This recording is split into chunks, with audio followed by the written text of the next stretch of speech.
Welcome to എഡിഫി learning. ഇന്നത്തെ ക്ലാസ്സിൽ നമ്മൾ ഡിസ്കസ് ചെയ്യുന്നു category number 114/2021 LPSA Arabic.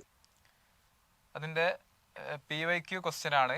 GK ഭാഗത്ത് നിന്ന് ചോദിച്ചിട്ടുള്ള ചോദ്യങ്ങളുടെ ഒരു അനലൈസ് ആണ് ഇവിടെ നടത്തുന്നത്. അപ്പോൾ നമുക്ക് നോക്കാം ഏതൊക്കെ പ്രധാനപ്പെട്ട ഭാഗങ്ങളിലൂടെയാണ് HSA അറബിക്കിൻ്റെ ചോദ്യങ്ങൾ കടന്നു വന്നിട്ടുള്ളത്. ഫസ്റ്റ് ക്വസ്റ്റ്യൻ നോക്കാം. അപ്പോൾ നിങ്ങൾക്ക് തന്നെ ആൻസർ ചെയ്യാൻ പറ്റും. ഒരു നിമിഷം നിങ്ങൾക്കൊന്ന് ആൻസർ ചെയ്യാനുള്ള ഒരു പെന്നും പേപ്പറും എടുത്തിട്ട് ഒന്ന് ചെയ്തു നോക്കുക, പിന്നെ ആൻസർ പറയാം. Who is the author of the novel Sarada? Sarada എന്ന് പറയുന്ന നോവലിൻ്റെ ഓദറായിട്ട് കരുതപ്പെടുന്നത് ആരെയാണ്? Option A Appu Nedungadi, option B O Chandu Menon, option C Uroob, option D Basheer. അപ്പോൾ നമുക്കറിയാം ഇത് ഒരു മലയാളം സാഹിത്യവുമായി ബന്ധപ്പെട്ട ഭാഗത്ത് നിന്ന് ചോദിച്ചൊരു ക്വസ്റ്റ്യൻ ആണ്. അപ്പോൾ ഈ ഭാഗത്തു നിന്ന് ഒരു ക്വസ്റ്റ്യൻ എന്തായാലും നിങ്ങൾക്ക് പ്രതീക്ഷിക്കാം. അപ്പോൾ നോക്കി ഏതാണ് ഇതിൻ്റെ ഒരു ആൻസർ ആയിട്ട് വരുന്നത്? അപ്പു നെടുങ്ങാടി, ഒ ചന്തുമേനോൻ, ഉറൂബ്, ബഷീർ. അപ്പോൾ നോക്കാം. ഒ ചന്തുമേനോനാണ് ശാരദ എന്ന് പറയുന്ന നോവലിൻ്റെ ഓദറായിട്ട് കരുതപ്പെടുന്നത്, അല്ലേ? അപ്പം എത്ര പേർക്ക് ശരിയായിട്ടുണ്ടാവും? Next question, who is the author of the book Kadora കൂടാരം?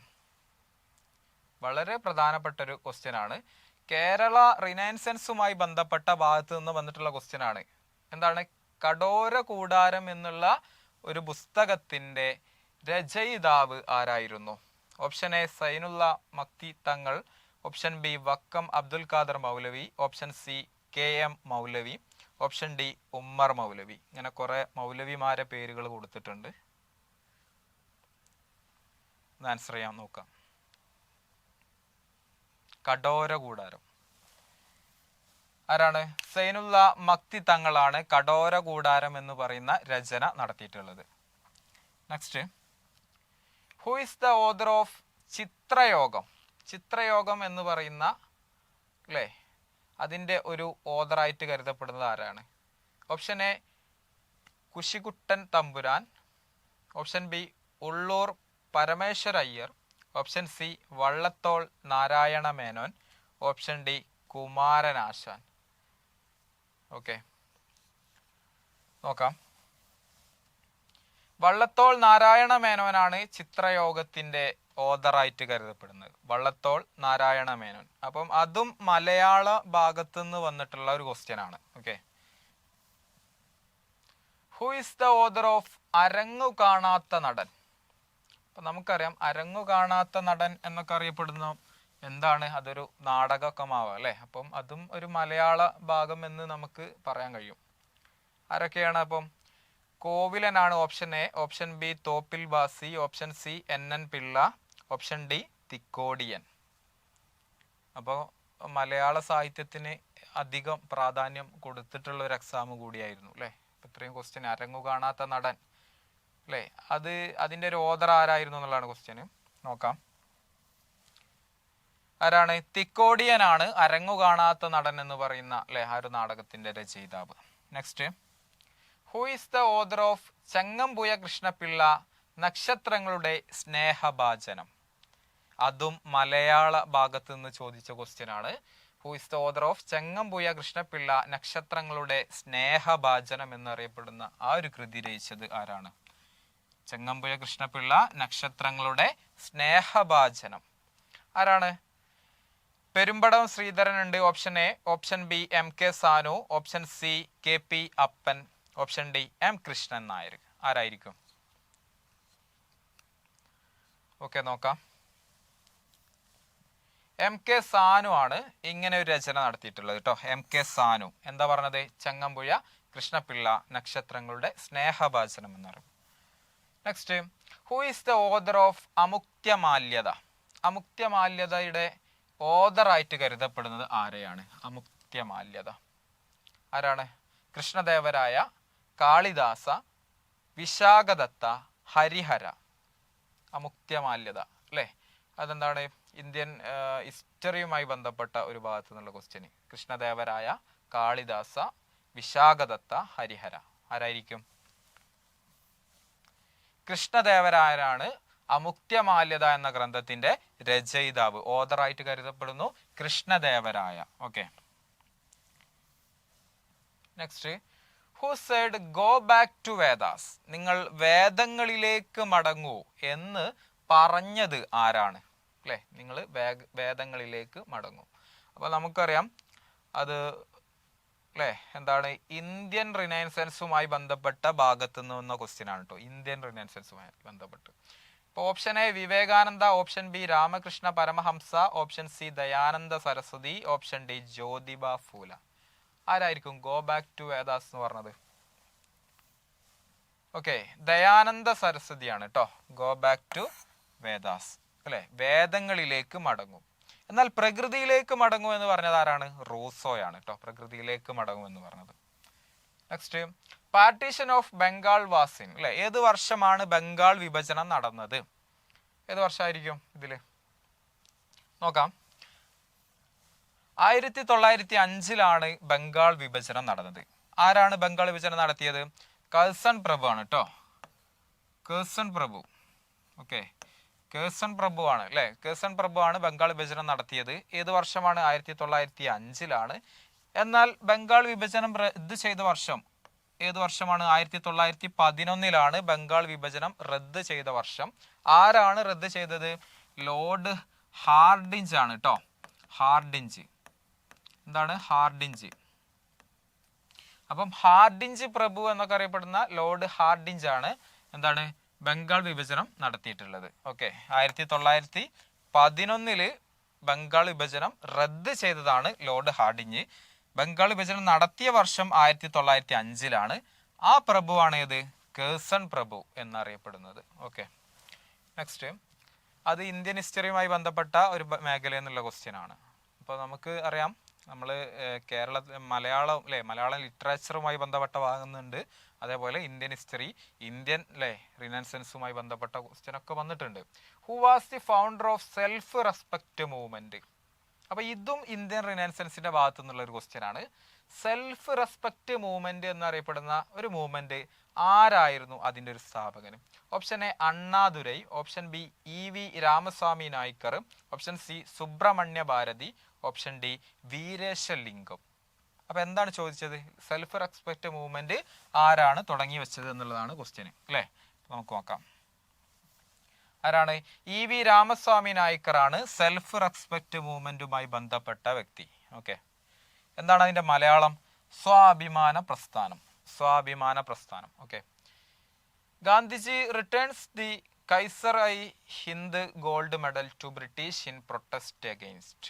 അതായത് ഗാന്ധിജിക്ക് ബ്രിട്ടീഷുകാർ നൽകിയിട്ടുള്ള ഒരു അവാർഡായിരുന്നു കൈസർ ഇ ഹിന്ദ് എന്ന് പറയുന്ന ഒരു അവാർഡ് അല്ലെ. അത് അദ്ദേഹം എന്താണ് മടക്കി കൊടുക്കുന്നുണ്ട് അല്ലെ. അത് ഏത് ബ്രിട്ടീഷ് വിരുദ്ധ ഏത് സമരവുമായി ബന്ധപ്പെട്ടാണ് അദ്ദേഹം അത് മടക്കി കൊടുക്കുന്നത് എന്നുള്ളതാണ് ക്വസ്റ്റ്യൻ കേട്ടോ. അപ്പോൾ ബ്രിട്ടീഷുകാർ അദ്ദേഹത്തിന് കൊടുത്ത ഒരു ഗോൾഡ് മെഡൽ ആയിരുന്നു എന്ത്? കൈസർ ഇ ഹിന്ദ് എന്ന് പറയുന്ന ഒരു ഗോൾഡ് മെഡൽ അല്ലേ.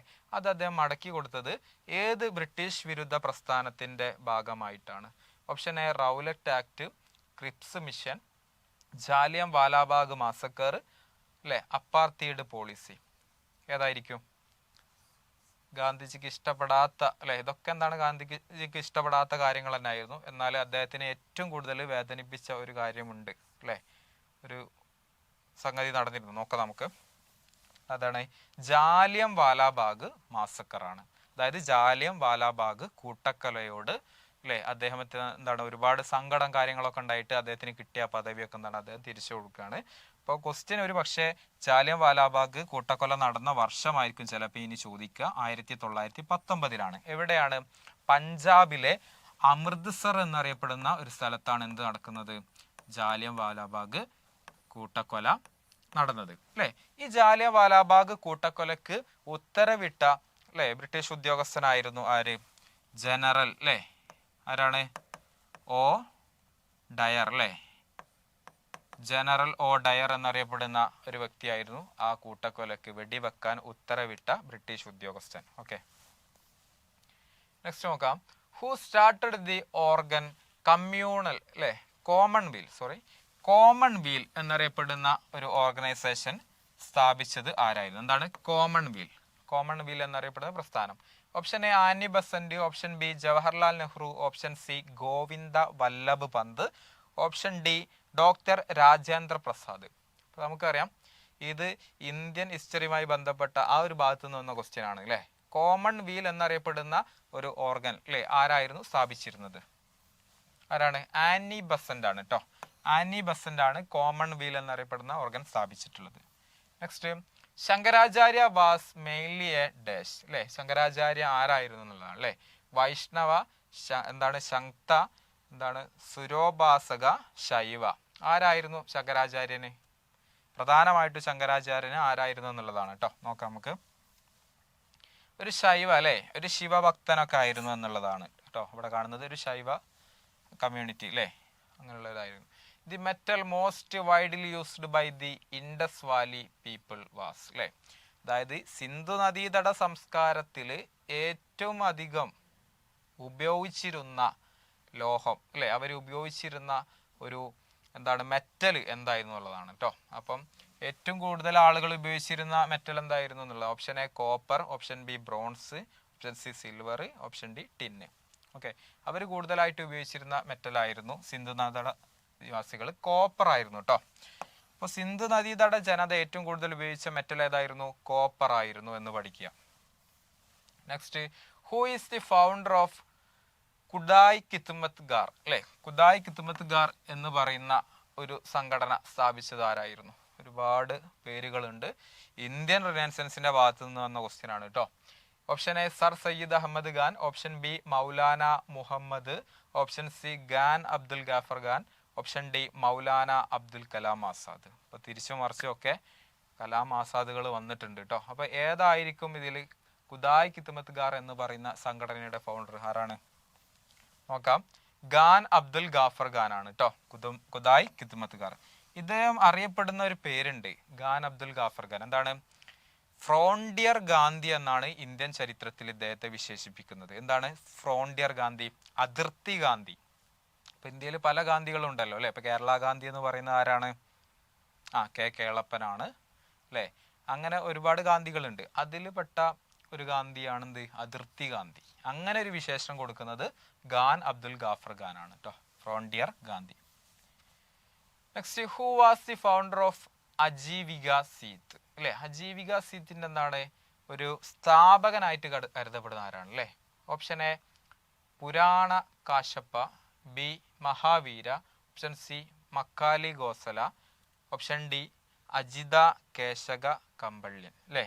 അതൊക്കെയാണ് ഓപ്ഷൻ ആയിട്ട് കൊടുത്തിട്ടുള്ളത്. ഇന്ത്യൻ ഹിസ്റ്ററിയുടെ ഭാഗത്ത് നിന്ന് വന്ന ഒരു ക്വസ്റ്റ്യൻ കൂടിയാണ്. നോക്കാം. അജീവിക അല്ലെ ആരാണ്? മക്കാലി ഗോസലയാണ് അജീവിക സീത്തിന്റെ സ്ഥാപകനായിട്ട് കരുതപ്പെടുന്നത്. മക്കാലി ഗോസല.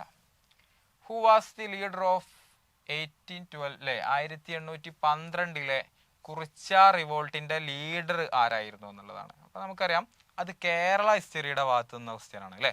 ഇപ്പൊ Kerala history, Indian history, Kerala literature ഇതൊക്കെ വളരെ പ്രധാനപ്പെട്ടതാണ്. ആരായിരിക്കും കുറിച്ച റിവോൾട്ടിന്റെ നേതാവ്? കുറിച്ച എന്ന് പറയുമ്പോൾ നമുക്കറിയാം കേരളത്തിലെ ഒരു പ്രധാനപ്പെട്ട ആദിവാസി വിഭാഗക്കാരാണ് കുറിച്യരും കുറുമ്പരും അല്ലെ. അപ്പം നമുക്കറിയാം ഇത് വയനാട്ടിലാണ് ഇങ്ങനെ ഒരു പ്രക്ഷോഭം നടന്നതെന്ന് അറിയാം. 1812 നടന്നതെന്ന് അറിയാം. കുറിച്യര് ആയിട്ടുള്ള ആളുകൾ ബ്രിട്ടീഷുകാരോട് ഏറ്റുമുട്ടിയ ഒരു കലാപമായിരുന്നു അല്ലെ. അതിന്റെ നേതാക്കന്മാരെ ഒരു ആള് ഇവിടെ ഉണ്ട്. ആരാണത്?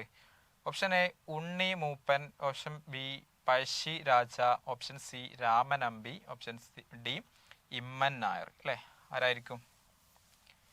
രാമനമ്പിയാണ് കേട്ടോ. രാമനമ്പിയാണ് 1812 എന്താണ് കുറിച്യ ലീഡറിന്റെ അല്ലെ, കുറിച്യ ലീഡറായിട്ട് കരുതപ്പെടുന്നത്. Okay. Next, who wrote the book against Lord and state on Malabar rebellion. അപ്പം മലബാർ റെബല്യൻ നമുക്കറിയാം കേരളത്തിലെ ഏറ്റവും പ്രധാനപ്പെട്ട ഒരു പ്രക്ഷോഭം തന്നെയായിരുന്നു എന്താണ് മലബാർ ലഹള അല്ലെ. അപ്പം ഇതുമായി ബന്ധപ്പെട്ട ഒരു പുസ്തകം അന്ന് ഇറങ്ങിയിരുന്നു, അഗെയിൻസ്റ്റ് അല്ലെ, അഗെയിൻസ്റ്റ് ലോർഡ് ആൻഡ് സ്റ്റേറ്റ് എന്നൊരു പുസ്തകം അന്ന് രചിച്ചിരുന്നു. അതിന്റെ ഒരു എഴുത്തുകാരൻ അല്ലെ, അതിന്റെ ഫൗണ്ടറായിട്ട് കരുതപ്പെടുന്ന ആരെയാണ്? Option A Stephen Dale, option B Conrad Wood, option C KM Panicker, KN Panicker. ഇത് നമ്മളെ കൺഫ്യൂഷൻ ആക്കാൻ വേണ്ടിയിട്ട് കൊടുത്തിട്ടുള്ള ക്വസ്റ്റ്യൻ ആണ് അല്ലെ. അപ്പൊ ഏതായിരിക്കും അത്? KN പണിക്കറാണ് കേട്ടോ. Okay, against lord and state പഠിച്ചിരിക്കുക. കാരണം വെച്ചാൽ പുസ്തകങ്ങളൊക്കെ വളരെ പ്രധാനപ്പെട്ടതാണ്. അപ്പോൾ HSA അറബിക്കൊക്കെ പല പുസ്തകങ്ങളിലും അതിൻ്റെ ഓതേഴ്സിനൊക്കെ നിങ്ങൾ പഠിച്ചിരിക്കേണ്ടതുണ്ട്. എഗെയിൻസ്റ്റ് ലോഡ് ആൻഡ് സ്റ്റേറ്റ് എന്ന് പറയുന്നത് മലബാർ കലാപവുമായി ബന്ധപ്പെട്ട് ഒഴിച്ചുകൂടാനാവാത്തൊരു പുസ്തകമായിരുന്നു. അതിൻ്റെ സ്ഥാപകൻ അല്ലെ, അതിൻ്റെ ഒരു രചയിതാവാണ് KN പണിക്കർ എന്ന് അറിയപ്പെടുന്നത്. Next, who is the founder of ആനന്ദ മഹാസഭ? വളരെ എളുപ്പമാണ് ഈ ഒരു ആൻസർ കിട്ടാൻ. കാരണം പറഞ്ഞിരിക്കുന്ന പുസ്തകവുമായിട്ട് ഓപ്ഷന് കണക്ട് ചെയ്ത് നോക്കിക്കഴിഞ്ഞാൽ കൃത്യമായിട്ട് ഇതിൻ്റെ ഉത്തരം കിട്ടും. ആനന്ദ മഹാസഭയുടെ സ്ഥാപകൻ ആരാണ് എന്നുള്ളതാണ് ചോദിച്ചത്. Option A Brahmananda Sivayogi, option B Thycaud Ayya, option C doctor Palpu, option D Pandit Karuppan. നമുക്കറിയാം ആനന്ദ എന്ന് ആ ഒരു വാക്യത്തിൽ വരുന്ന ഒരേ ഒരാളെ ഇതുള്ളൂ, ബ്രഹ്മാനന്ദ അല്ലേ. അപ്പം ഉത്തരം ഏതെന്നായിരിക്കും? ബ്രഹ്മാനന്ദ ശിവയോഗി. അപ്പം ആനന്ദ മഹാസഭ രൂപീകരിച്ചത് ആരാണ്? ബ്രഹ്മാനന്ദ ശിവയോഗി. അപ്പം അത് ഏതുമായി ബന്ധപ്പെട്ടതാണ്? കേരള റിനൈസൻസുമായി ബന്ധപ്പെട്ട ഒരു ചോദ്യമായിരുന്നു. The well known work on Akbar Tabaqati Akbari was written by അല്ലേ. അപ്പം അതും ഒരു പ്രധാനപ്പെട്ട വർക്കായിരുന്നു. എന്താണ്? അക്ബർ തബാക്കത്തി അക്ബർ അല്ലെ, അക്ബരി എന്ന് പറയുന്ന ഒരു ഗ്രന്ഥം രചിച്ചത് ആരാണ്? Option A Bandhu Unni, option B Abdul Faizi, option C Khwaja Nizamuddin Ahmad, option D Abdul Faizi അല്ലേ. ഇതൊക്കെയാണ് ഇതിൻ്റെ കൃത്യമായിട്ടുള്ള ഒരു ഓപ്ഷൻ കൊടുത്തത്. ആരാണെന്ന് നോക്കാം. ആരാണ്? ഖ്വാജ നിസാമുദ്ദീൻ അഹമ്മദ് ആണ് എന്താണ് അക്ബർ തൊബാക്കത്തി അക്ബരി അല്ലേ എന്നുള്ള ഒരു ഗ്രന്ഥത്തിന്റെ രചയിതാവായിട്ട് കരുതപ്പെടുന്നു ഖ്വാജ നിസാമുദ്ദീൻ അഹമ്മദ്. മുഗൾ ഹിസ്റ്ററിയുമായി ബന്ധപ്പെട്ട് വന്നതാണ് കേട്ടോ. Who is the author of ആയുസിന്റെ പുസ്തകം? ആയുസിന്റെ പുസ്തകം അല്ലേ, ഇതൊക്കെ നമുക്കറിയാം മലയാള ലിറ്ററേച്ചറിൽ നിന്ന് വന്നിട്ടുള്ള ക്വസ്റ്റ്യൻ ആണേ. ഇതിന്റെ ഒരു സ്ഥാപകൻ ആരായിരുന്നു? Option A CV Balakrishnan, B Subhash Thanthran, അതേപോലെ സി അംബികാസുധൻ മങ്ങാട്, അതേപോലെ സന്തോഷ് ഏച്ചിക്കാനം അല്ലെ. ആരാണ് ഇതിന്റെ പ്രധാനപ്പെട്ട ആയുസിന്റെ പുസ്തകം രചിച്ചത്? CV ബാലകൃഷ്ണനാണ് കേട്ടോ. CV ബാലകൃഷ്ണനാണ് ആയുസിന്റെ പുസ്തകം എന്നറിയപ്പെടുന്ന ഗ്രന്ഥം രചിച്ചിട്ടുള്ളത്. അപ്പോൾ ഇത്രയും കാര്യങ്ങളാണ് ഈ PVQ ക്വസ്റ്റ്യനിൽ നമ്മൾ ഡിസ്കസ് ചെയ്തത്. അപ്പോൾ നമ്മൾ കണ്ട ഒരു കാര്യം എന്നുള്ളത് വളരെയധികം പ്രാധാന്യമുണ്ട്. ഏത്? ഈ LPS അറബിക്ക് പോലുള്ള പരീക്ഷകൾക്ക് എന്താണ് കേരള ലിറ്ററേച്ചർ അല്ലേ, കേരളത്തിലെ പ്രധാനപ്പെട്ട അല്ലേ കേരള സാഹിത്യവുമായി ബന്ധപ്പെട്ട നിരവധി ചോദ്യങ്ങൾ കണ്ടു. അതുപോലെ ഇന്ത്യൻ റിനൈസൻസുമായി ബന്ധപ്പെട്ടും കണ്ടു. കേരള റിനൈസൻസുമായി നമ്മൾ ചോദ്യങ്ങൾ കണ്ടു. പിന്നെ പലപ്പോഴും ചോദിച്ച ക്വസ്റ്റ്യൻ ആണ് ഏതെങ്കിലും ഒരു പുസ്തകത്തിന്റെ പേര് എന്നിട്ട് അതിന്റെ ഓതറ പേരെന്താന്നുള്ളത് അല്ലേ. അപ്പം ഈ ഒരു ഏരിയ നമ്മൾ കൃത്യമായിട്ട് പഠിക്കുകയാണെങ്കിൽ അതിലുള്ള മുഴുവൻ സ്കോറും നമുക്ക് തന്നെയാണ്. കാരണം എന്താ വെച്ചാൽ നമുക്ക് ഏതൊക്കെ ഭാഗങ്ങളിൽ നിന്ന് ക്വസ്റ്റ്യൻ വരുന്നു എന്ന് നമുക്ക് കൃത്യമായിട്ട് നമ്മൾ മനസ്സിലാക്കി. കാരണം പ്രീവിയസ് ക്വസ്റ്റ്യൻ അനലൈസ് ചെയ്യുമ്പോൾ അങ്ങനെ ഒരു കാര്യം നമുക്ക് കിട്ടുന്നുണ്ട്, ഏതൊക്കെ പാർട്ടിൽ നിന്നാണ് ചോദിക്കുക. അപ്പോൾ നമ്മൾ എന്ത് ചെയ്യുക? കൃത്യമായിട്ട് ഒരു ഭാഗം കണ്ട് പഠിച്ചിരിക്കുക. ഏത് ഭാഗത്തു നിന്നാണോ ക്വസ്റ്റ്യൻ വരുന്നത് ആ ഭാഗം കൃത്യമായിട്ട് പഠിച്ചിരിക്കുക എന്നുള്ളതാണ് അതിലെ മുഴുവൻ സ്കോറും നമുക്ക് ക്രാക്ക് ചെയ്യാനുള്ള ഒരു മെത്തേഡ് എന്നുള്ളത്. ഓക്കെ, കൃത്യമായിട്ടുള്ളൊരു പഠനവുമായിട്ട് മുമ്പോട്ട് പോവാം. Okay, thank you.